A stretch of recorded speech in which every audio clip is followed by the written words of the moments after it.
Good day, sir. I am Paul Jan Denver D. Escobarte, 19, from Barangay Beluang, Isabel Leyte, and I am from Section Bravo.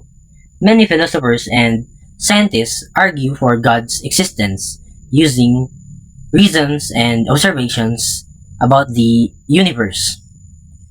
One philosophical argument is the cosmological argument, which says that everything that begins to exist has a cause.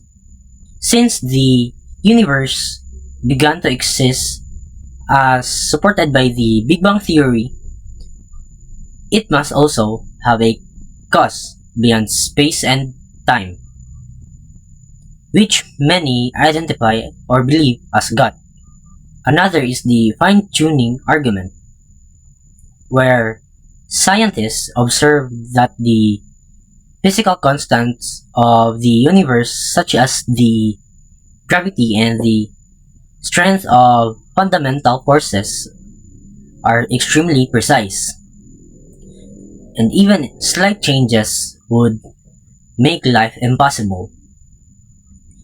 This precise balance suggests the possibility of an intelligent designer rather than pure chance.